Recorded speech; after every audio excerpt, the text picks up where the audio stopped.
Hi, everybody. Before we get to another great interview, the Too Opinionated podcast could really use your help. And it's easy, it's free. IMDb, which is the entertainment database, imdb.com, named us a top 100 podcast. We came in at number 82. That's a big deal because there's 15 million podcasts and growing. So to be named to anybody's top 100 list, pretty big deal for us. And the way you can help is to go to imdb.com, look up the Too Opinionated podcast, and that's it. Just bringing our page up. That traffic really helps us out. Our YouTube channel is MeisterCon Pod. All we ask is that you subscribe. It's also free, but that really helps us to attract these amazing guests that we keep bringing on the program. And that's it. 2 easy ways for you to support us, and we would really appreciate the help. Now let's get to that interview. Hi, everybody. Welcome to another edition of Too Opinionated. I'm so excited today. I've got one of my favorite actresses with me today, Linda Purl. So welcome, Linda. Thank you for having me, and thank you for saying actress. You know, you're kind of old school there. I know everyone likes to say actor, but I think no, I'm an actress. I'm not so much an actor. So thank you for that. I appreciate it. No, I'm so excited to have you on. I feel like, and I realize we're not supposed to talk time a lot of times, but I've been watching you basically my entire life. Yeah, It's pretty great. it's true. I am that old. It's pretty terrifying. Like I blink. It goes by so fast. You know, I grew up in the 80s. You know, I was a teenager in the 80s. And in a lot of ways, it seems like, a year or two ago. It's But true. then you look back, it's 50 years ago. Yeah. I think especially since COVID, honestly, I can't tell the difference between 2 and 7 years. It's all the same. No. Well, COVID, that 2020 took 3 times as long to get through. And Yes, then it did. since then, it seems like it's just been going twice as fast. I agree. Yeah, Yeah. totally agree. Did you learn any new skills while you were trapped at home? It was an interesting time. I had been living in New York Yeah. and doing a play, actually, and COVID was upon us. And walking to work one day, across Central Park, I get a text saying, "Get to the theater, we're closed." And within 72 hours, Yeah. that city had shut down, like most cities across the states. And it was science fiction. I mean, a bustling town to absolutely nothing. All the restaurants were closed, the museums, and It's kind of I eerie. it was very eerie. It was Yeah. very eerie. So I kept a home in Colorado, and I went back there, and it was drastic. I had 6 friends who died of COVID in New York over that next year. And so it was a difficult time, although I was so lucky that I had a home to That's right. go to in the mountains. And so, I mean, you sit and you look at a beautiful vista and it's like, COVID, what's that? Nothing, I don't see anything going on here. So I know the experience of COVID was different for so many That's people. right. And I was very, I mean, I was jettisoned out of my life in New York. However, I was very, very lucky on balance. And to have, although, I mean, for instance, I'd had concerts lined up for the next 8 months and they were all canceled. All of them were canceled. So suddenly, to have your calendar completely free, and to have that solitude was a very interesting time. So I would say that it was a pretty profound reset button to Yeah. have no responsibilities. I was, Well, kids it's were, probably hopefully, never going to happen again in our lifetime. please God. And I don't think most of us were prepared for all of that free time, or we might have used it better. Yeah, yeah. I mean, I think it did sort of winnow out some things. I mean, what became the people that were important to me became more important, and the people that were Yes. less important became even less important. That's right. So, so there was that. Although I remember I have a friend who was a West Point trained Yeah. Army general, and he had retired from a very distinguished career in the Army, 8 years in Vietnam, etc. And 4 days after he retired as an Army general, he went to medical school and he became a medical missionary. Oh, wow. Yep. And he said in the wake of 9/11, because he was, parachuting into third world countries on a regular Yeah. basis and, performing MASH unit things, Yep. operations and whatnot. And he said his observation was that in the wake of 9/11, he said, of course, that was a terrible event. 3,000 or more people died, but he said it's nothing compared to the viruses that are coming our way. And he said they're one plane ride away, and they put Ebola to shame. And it was such an outrageous statement that Yeah. I remembered it. I mean, I don't remember what I had for lunch yesterday, but that statement stuck because it just seemed like he was projecting this science fiction world onto a real possibility of our world. Well, he was And right. he was right. Yeah. He was right. Yeah, we were in Sundance in February of 2020, and Mm, everything shut down just a week or two after we got right. back. They were starting to talk about it while we were at Sundance, and people were Sure. like a little nervous about being on an elevator with somebody coughing, that type of thing. And then we got Right, home and right. it kind of all shut down. Yeah. Yeah. I had come in that January, like middle of January. I had come in back to the States from an international flight. And so I was standing in customs with everyone else. And just when we had landed, a flight from China had come in too. And I grew up in Japan, so it was common practice all my childhood with it, winter season, people got this call. People wear masks. I mean, on the Yeah. subway or, buses or on the street. I mean, all my life I saw people wearing Yeah. masks. It's not that unusual there. Not unusual at all. Yeah. However, standing in line with this flight from China, to a person, all the Asian passengers had masks on, and it was so, usually in a crowd like that, I mean, even during COVID, in a crowd of people wearing masks, you'd see a handful of people not wearing Right. masks, for whatever reason. But this was every single person off that flight was wearing a mask, and it was such a strange sight. I Yeah. just thought, that's a new fashion or That's whatever.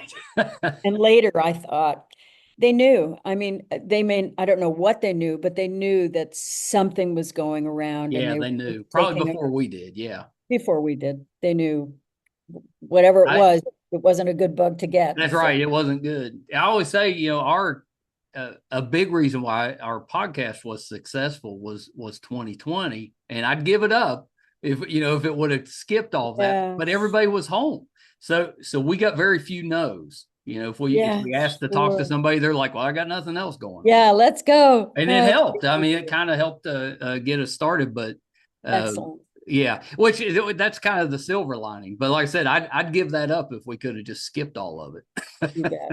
You bet. So Linda, I got us off track a little bit. Um, Tell me a little bit about what got you into acting, because it's such a difficult profession. You started, so long ago. What made you want to become an actor? Well, it was our family glue. My Yeah, grandmother had been an actress, and my I thought grandfather I'd read that she had been. Yeah, vaudeville to etc. yeah, My father grew up on the road and had a exceedingly happy childhood, going on trains crisscrossing the middle of America with his mother.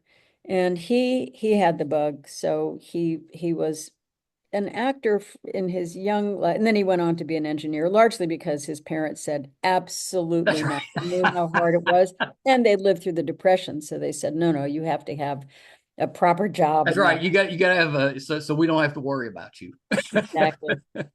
So he did become an engineer and had a wonderful career there. However, on the GI Bill, as soon as the World War II was over, he went through Yale Drama School on the GI Bill, and always kept a hand at directing. He was in business in Japan for 30 odd years. And so he ran an international theater company there and directed over 200 plays. My mother had been a ballerina. So Amazing. it Well, was that's kind of in all, your blood then, like you said. it was, yeah. And it was fun. It was what we did together several summers while I was growing up, the house was turned into a summer stock. And so the living room was the theater and all of our Amazing. bedrooms were the dressing rooms. And it was fun. I mean, this was pre-internet. There was no English-speaking television in Japan. And so they created their own entertainment always in English. And uh, so I started as a kid. And oh well, the other thing was that in the 60s and early 70s in Japan, probably still, there was a huge inhale of Western culture. They wanted to know everything. It had been a closed country for centuries. So, and being a culture-centric country, and they had relations with the Soviet Union. So the Bolshoi and the Actors Theater, they all came over. The Moscow Art Theater came over. Productions from Broadway came over from Royal Shakespeare Company. So it was in the zeitgeist. There were these people. And again, being a pretty small international community, when English-speaking troops were over from England or Canada or Australia, they would usually end up at a party at our house. And there weren't that many hotels, so people would spend the night. And Tennessee Williams was with us for a little while, and Harold Sherman, and so just never knew who was going to show up at breakfast. That was Was it difficult? Was it like that was so close to World War II? Did that make a difference, living there in the 60s, or by that time had stuff started to kind of recover? And certainly I think the main big gashes of war had healed over, but there was scar tissue. And it's funny you asked that. I came across, my dad had worked during the occupation days in Japan, and his job was to travel the length and breadth of Japan with a colleague and turn munitions factories back into fertilizer plants because the nation was starving. Yeah. So, and there are these photographs of all these young bucks. They were, I don't know, in their mid-20s. And I've seen these pictures before, but I'd never really, with a microscope, looked into the faces. And what I saw in the faces of the Japanese factory workers standing next to my dad, who was a representative of the person who had vanquished the emperor, was relief. Just relief. It wasn't anger or fear or any of that. They were getting their lives back. So even then, in the immediate wake of the war, I think there was a sense of being able to move forward and back to some sort of normalcy. And so I think certainly by the 60s, and Japan was well on its way to its enormous modernized success. We were there when were we there?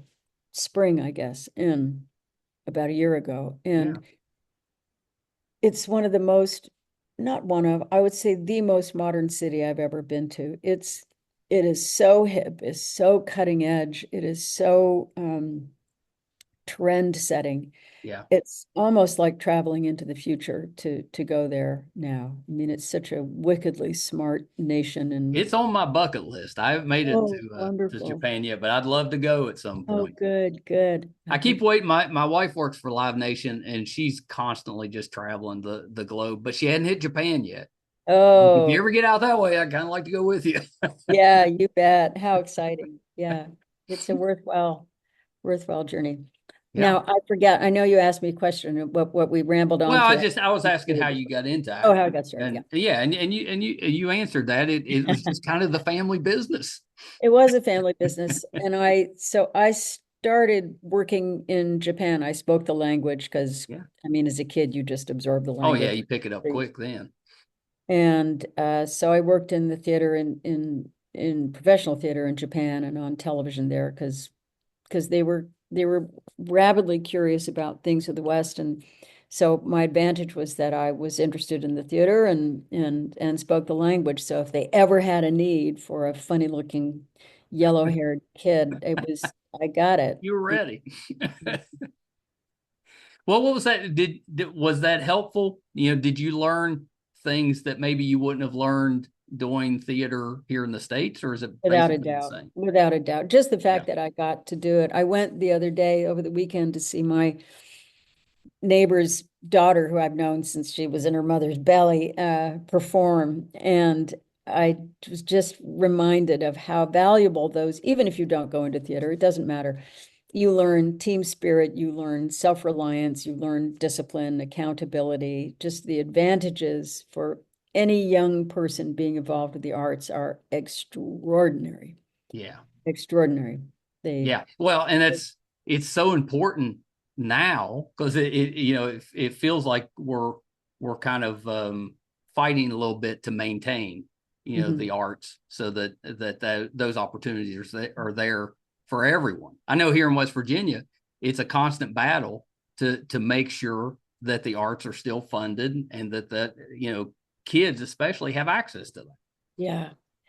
I mean, this was years ago, and I ran a theatrical not-for-profit. So I was in the business of having to raise money. Ergo, I got to look really into the science of what the arts and specifically theater does. And it's extraordinary.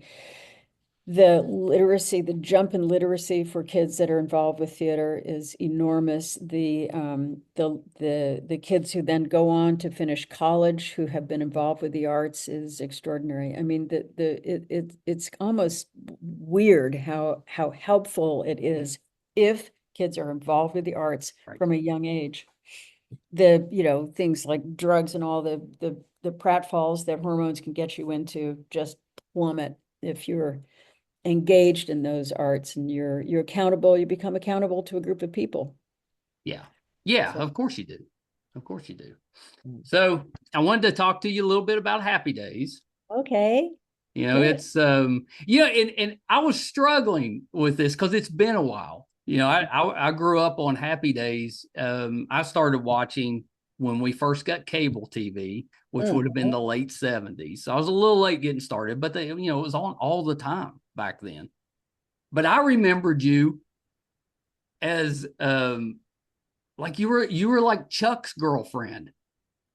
I was Ron's girlfriend, Ron Howard's. Yeah, Ron Howard's. Okay, but then you came back later. I did, totally. And you were Fonzie's.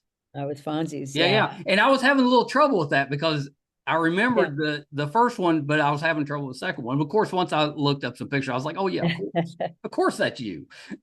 But how did that happen? How did that come about where you were on the show 2 different time periods? Because they were several years apart. Yeah, many years. So before I moved out to LA, Donnie Most became a friend, and Donnie moved out to LA, and then my girlfriend and I thought, well, Donnie can do it, we can too. So Donnie, just told us how to get a car and how to rent an apartment and stuff like that. So we came out, and Donnie has remained like a brother to me all these years. So at some point, Donnie landed Happy Days, and then he called me and he said, "There's a part that you'd be right for." And so he got me into the casting, in with the casting director, and I was cast as Ron Howard's girlfriend. And initially, it was Ron's series, but as can happen, it was the Fonzie character that really took off. Yeah. And Ron was always thinking about becoming a director, so he exited the show before long. And that meant that they didn't need any of the supporting characters around Ron's characters. So the guy who played his brother was out of a job. I was out of a job. A whole bunch of us. Sad day. And fade out, fade in. Now Happy Days goes on to have this skyrocket, luminary success. And Gary Marshall had put out, or the casting people, the writers had put out a casting notice for they were looking now finally for a fiance for Fonzie, and they wanted a Linda Purl type. So we asked if I could go and audition. They wanted a Linda Purl type. Very scary to read that. And I auditioned, and Gary very kindly let me come back then as a Linda Purl type, but a very different character. Yeah. And it was I know, and that's I think what had me kind of confused, in my head a little bit, because they were very different characters. Yeah, very. Yeah. And it was so lovely to be back on that set with people that I had known all those years before. And through those years, I had worked with Anson Williams and Anson's been on the show. Him and Don, I guess, are still pretty tight. Oh, very tight. In fact, I just did a play out here that was written by Anson's wife, Oh yeah. who's Oh, from I know Roanoke. the play you're talking about. Oh, They okay. came on together and talked about Oh, good, the play. good. Yeah. Yeah. Well, we just did the play out here in LA, and Donnie came out to opening night. So it was Amazing. so lovely. I mean, we're standing there thinking, my God, we've known each other for over 50 years. And to think that we, those friendships continue. And that really is a tribute to Gary Marshall. Yeah.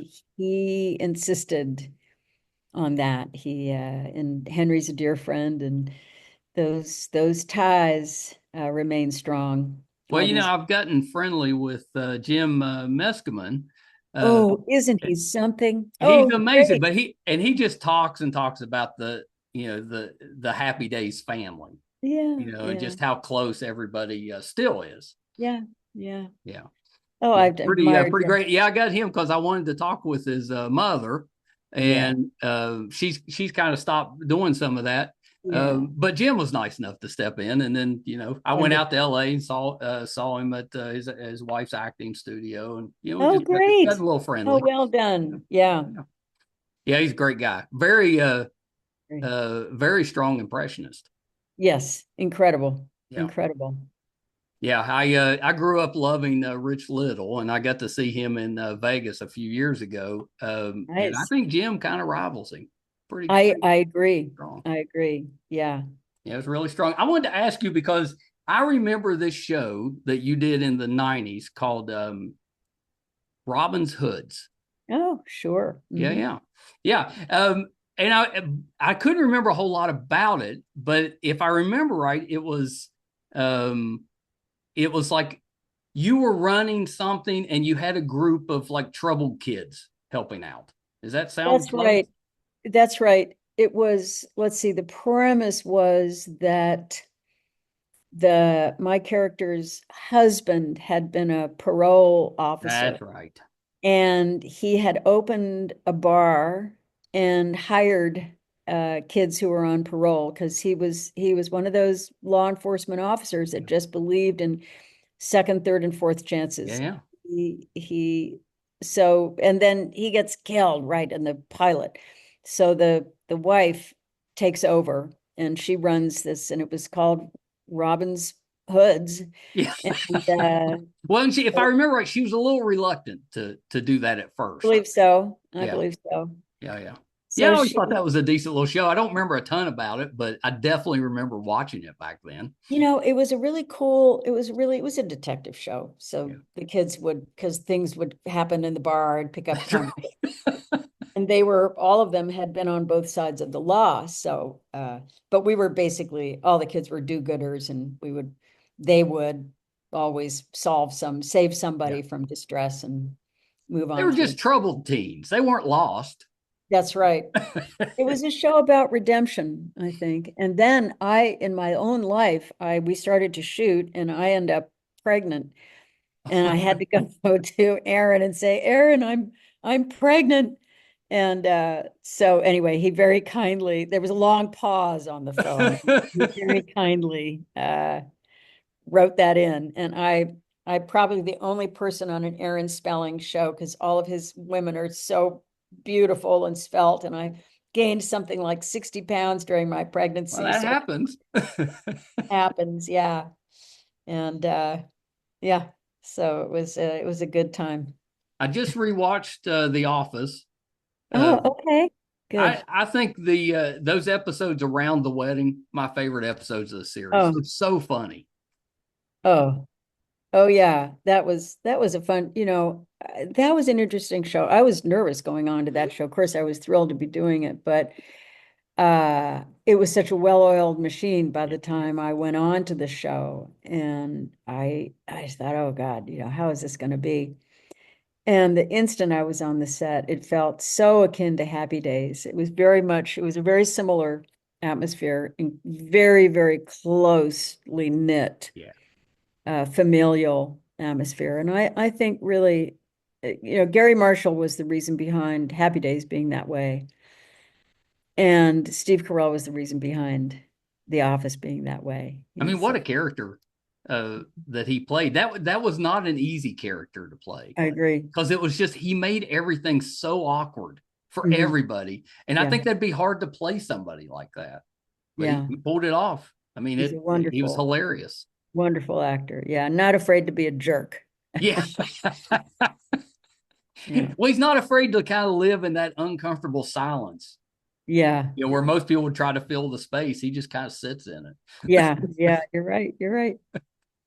Yeah. We've got Robert Ray Schaefer just lives up the road from us. Oh, Yeah, okay. he's close. So every once in a while he'll come through town and stop in, and we'll have lunch or something. That talk Nice. the office.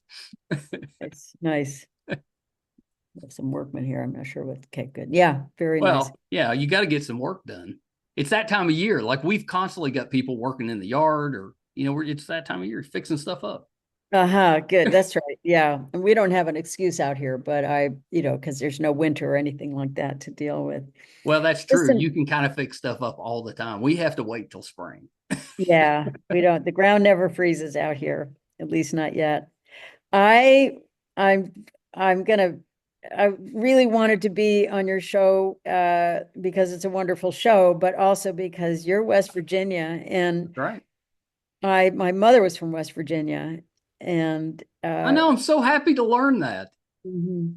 And I feel I don't know if it's this time of life or something, but I have been, last couple of years, I've been feeling a real draw to get to West Virginia just to spend time there. A few years ago, I had to drive from the East Coast I have cousins, through there. So we drove through parts of West Virginia and it was so beautiful, but there was, I don't know, it's kind of woo woo, but I don't know, there was something about stepping my feet on that dirt and that just resonated Country with me. roads.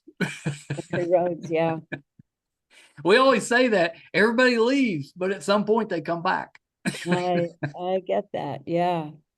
No, it is beautiful. And, we've got our whole state has less people than LA has. Uh-huh. It's just a small state and we're kind of spread out. But if you're outdoorsy, Yeah. can't beat it. If a great place to raise a family. Uh-huh. I bet. Because you do the majority of your time is spent outside doing stuff with family. Wonderful. Yeah, it's Mhm. pretty great. It's pretty great. But I'm so happy that you are maybe coming back at some point. Yes, we'd like to. I had occasion when my mother was, towards the end of her life, I had occasion to call. She had some minor mineral rights or something like that, but Yeah. they're affiliated through a bank. So we had to do whatever that paperwork was. So I called the bank. Now, my mother had not been to Harrisville, West Virginia since 1964. And this was about 10 years ago. So you do the math. And I called this little bank in Harrisville. And I said, my name is Linda Purl and I'm Marceline Patton's daughter. Oh, I know Marceline. And I said, well, I need an attorney and she said, well, now you should call Henry because he's your cousin by marriage. And, but then if Henry can't do it, you want to call Ira, but call your blood cousin first. And Ira's a cousin by, and on she went. And I thought, there's no place on the planet I could call that would know me in a That's right. way and know my mother and my family history. I mean, it was so endearing. It was so moving. I mean, and there was a sense of, well, there's someplace I belong, That's actually, right. where I actually have roots. And I love so that. I'd I like to love go. that. Because I didn't know. I had no idea that you had family from here. But I love that. That's amazing. That's amazing. You need to come home. Yes, I need to get home. Yes, sir. Yes, I do. So you've got a venture that you're working on, Duffy's Dough. I do. What can you tell us about that? Okay, yeah, thank you. So my partner, Patrick Duffy, and well, Patrick has had a sourdough starter in his family for over 70 years. Yep. And his sister kept it alive and Patrick too, and they bake. And during COVID, Patrick started to bake a little bit more and we'd send it over to friends' houses. And Yeah. one night he said, we should start a business based on my sourdough starter. And we thought, of course you should. We don't know anything about business. So we reached out to some friends and they said, well, the way to do it is to do a dehydrated kit and sell it all in one online. Don't go through retail, just launch a website. So, we pulled our pennies together and we launched this company, and our friends said, well, just start with 200 boxes and Yeah. start in the summer. And if they're sold by Christmas, great. And then see how you like it. And if they don't sell, you've got Christmas presents for everyone. So we launched, and the day that we launched, it was a very slow news day. Anyway, the press release went viral, and we had sold our 200 sourdough starter kits before noon, all of them, 200 gone. So Amazing. it was this thrilling and terrifying moment so now the whole house got turned into a factory, and we kept going for a couple of years with that. But it's a dreadful business model because once you buy the starter, as is witnessed by the same starter being alive in Patrick's family for over 70 years, you never have to buy it again. So we then set about. Oh yeah. Yeah. So it's like a one-time purchase. You're It's a done. one-time purchase. Yeah. And you Yeah. spend all this effort and to earn a customer's trust to buy the darn thing, and then they're gone. Yeah. Cause they don't need it anymore. They don't. Yeah. Yeah. So we wanted to see if we could create a different model. And so last winter, I guess we did find that, and we stopped. We no longer sell the starter kit, but we've now moved into a new venture, which we're about to launch. And by next winter, it'll be nationwide, and in West Virginia too. So hopefully I can come back and sort of tell you more. But that's the teaser for the next incarnation of Duffy's Dough. Yeah. I love it. And all of our profits go to charity. That's the thing. At this point, you want to be involved in life. You want to be involved with something Of course. meaningful. We've sort of landed on the phrase of this being the legacy stage of our lives, Right.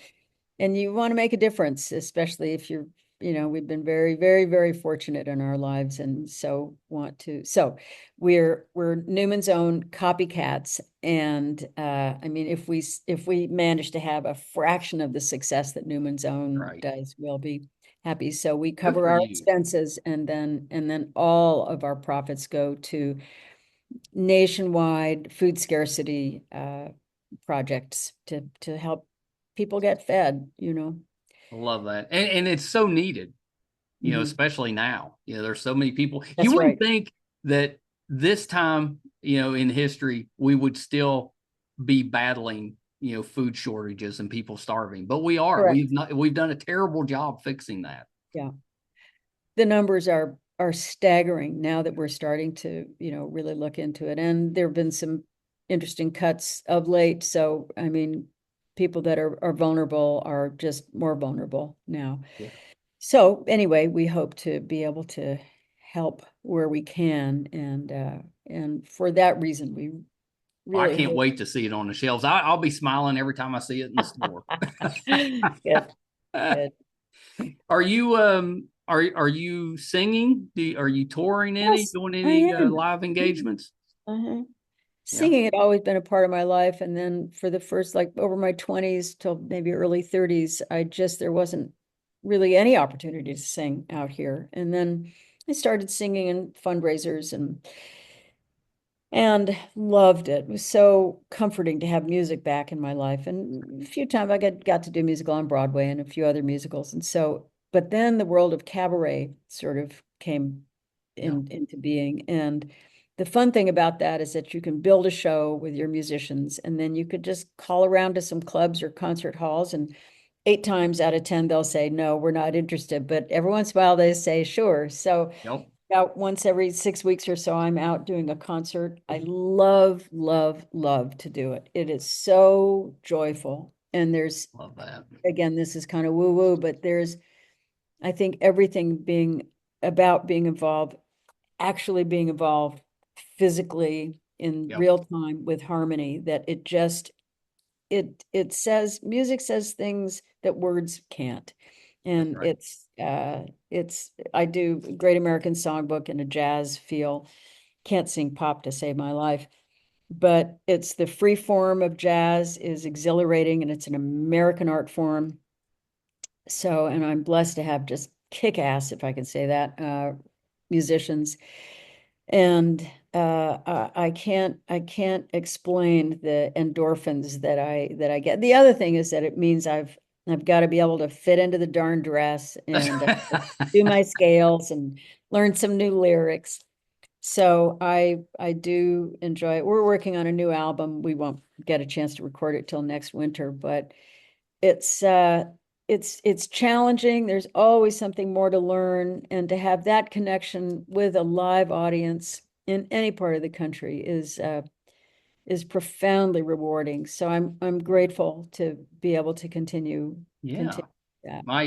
My mother has I think all four of your albums. Oh, well done, Mom. Thank Yeah, you. she I don't know where she got the first one, but I've Okay, gotten her the other three. But thank she absolutely you. she's such a fan because Oh, I that's what appreciate that. she when she's working at home, she just has that playing in the background. Just yeah, Oh, thank you. absolutely loves you as a singer. So Oh, yeah, thank you. yeah, yeah, Well, there are so many people from the world of television that sing that don't, necessarily get a chance. So the Dukes of Hazzard boys, the John Schneider and yeah. Tom Lupat, both of them phenomenal I've singers and always heard that. just great, really great.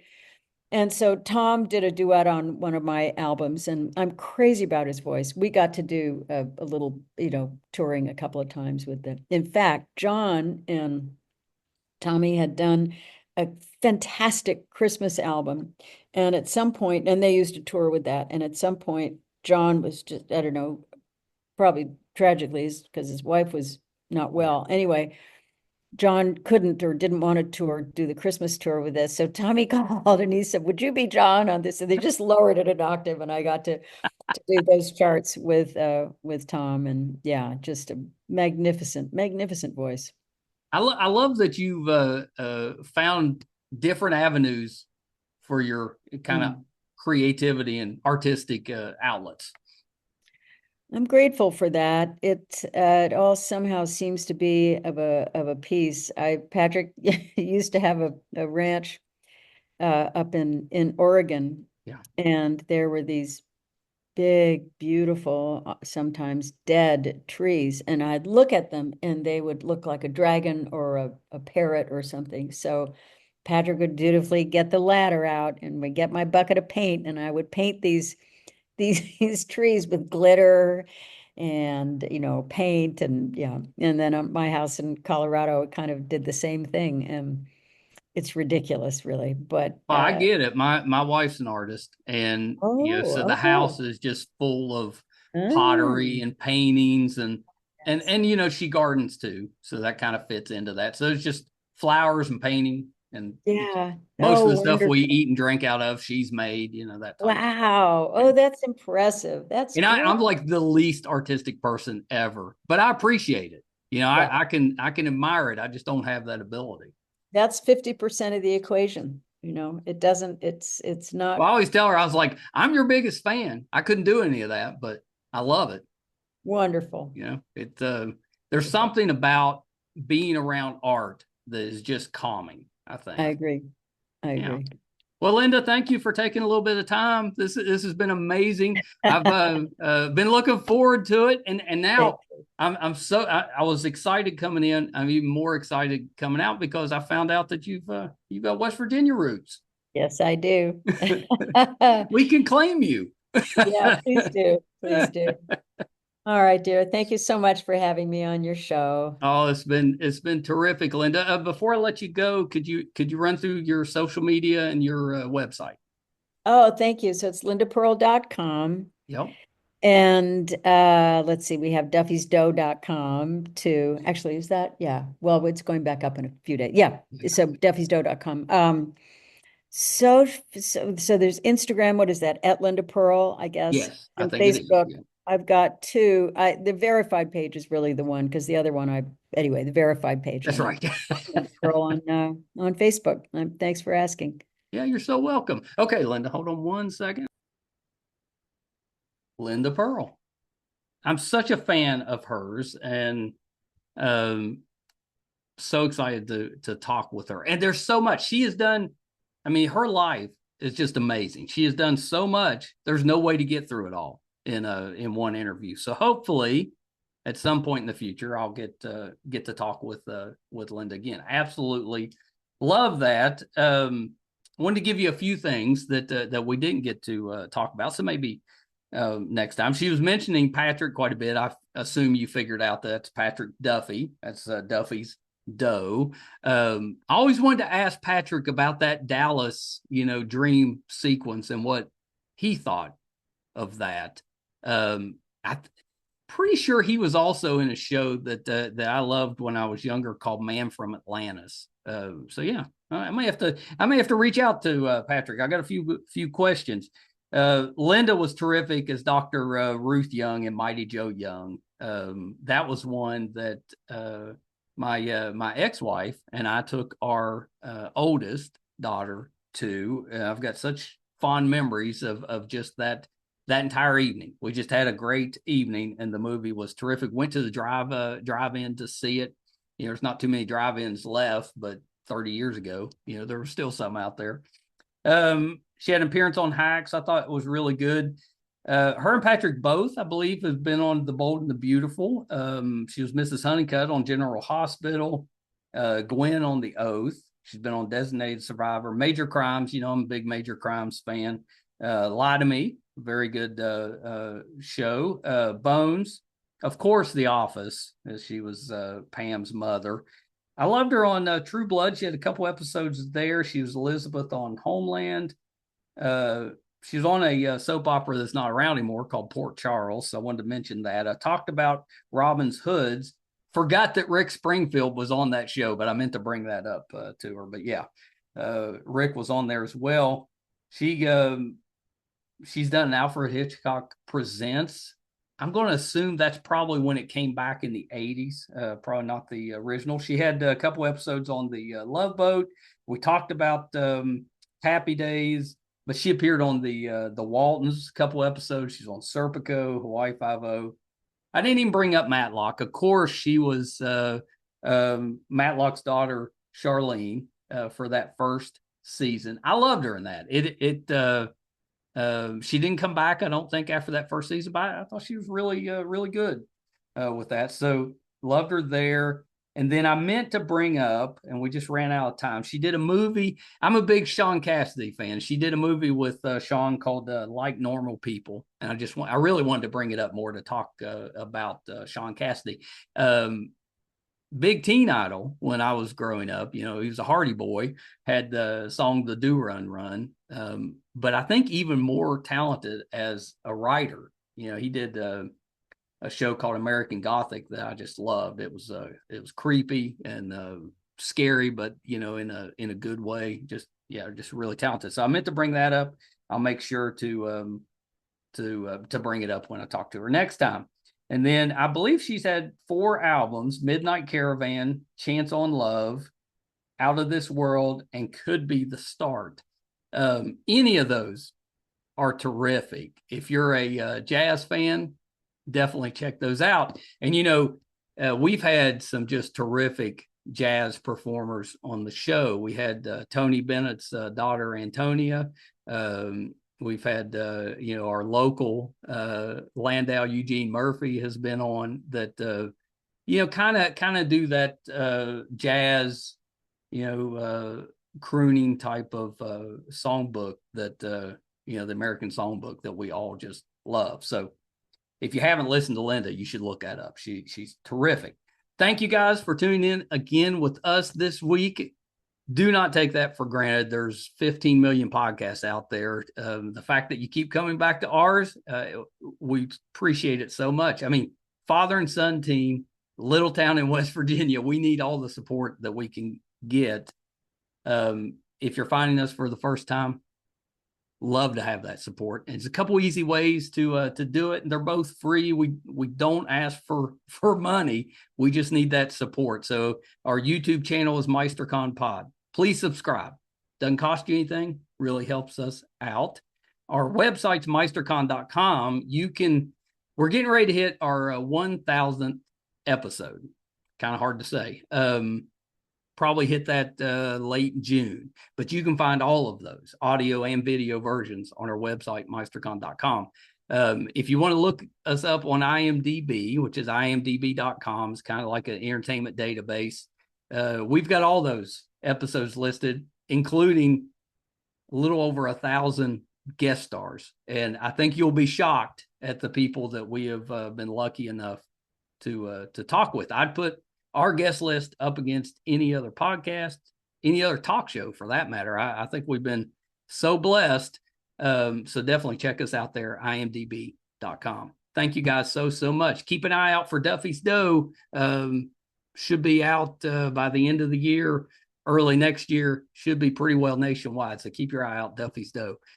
Till next time. Bye, everybody.